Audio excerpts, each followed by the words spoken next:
doing renovations. I looked at this and I thought of The Greatest Showman. I'm waiting for Hugh Jackman to come out. Maybe with some acrobats and a couple of contortionists, which I think I prefer the contortionists. You know what I mean.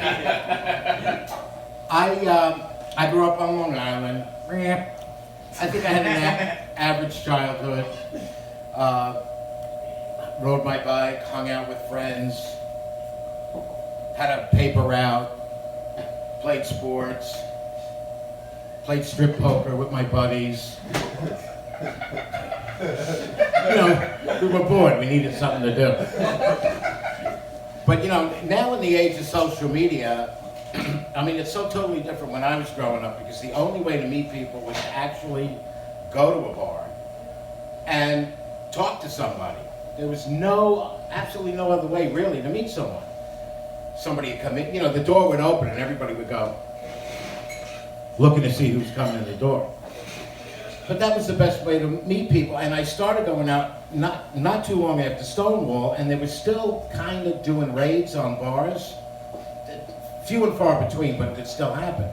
And I was just living out on Long Island, and there would be people that kind of watch out to see if there was any police coming or whatever. And people were afraid of that because they didn't want their name in the newspaper. But then on the other hand, you'd have these like really savvy people that say, fuck that. If they come in, not only do I want my name, I want my picture and my phone number. I mean, let's do it up. You know what I'm saying? I hung out with a crazy bunch of people. We would go out and drive around. Nowhere in particular. We would just cruise around looking for trouble.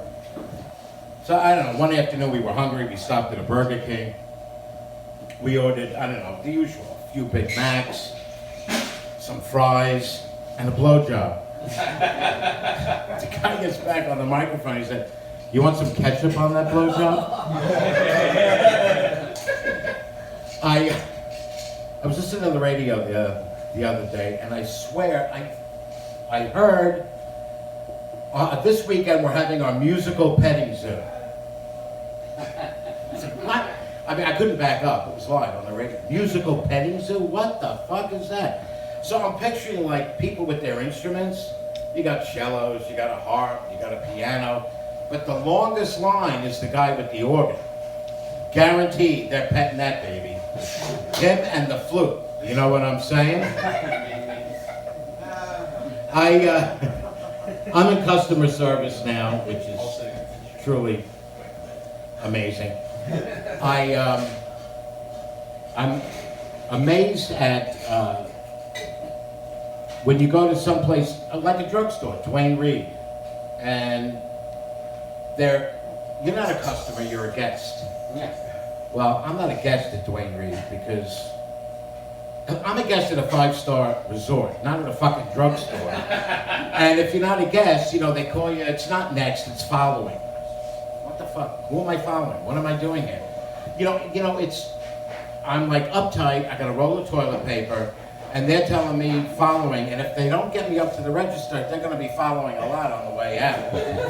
And on that note, when it comes to customer service, there's a way to present yourself with your voice, and I think the MTA is going in the opposite direction of what's happening. If you see an Allstate commercial, you got that guy, right? I forget his name.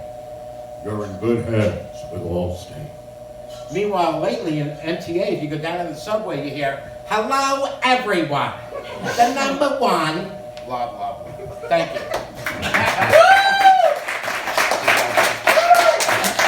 Jim Dator, folks. Another round of applause for him. Jim, I like that, especially with the scarf and you sitting on stage on the stool. Jim, I felt like that was like Jim Dator, a retrospective. And like it was like a panel and you just talking about your life. I loved it. Nice. Yeah.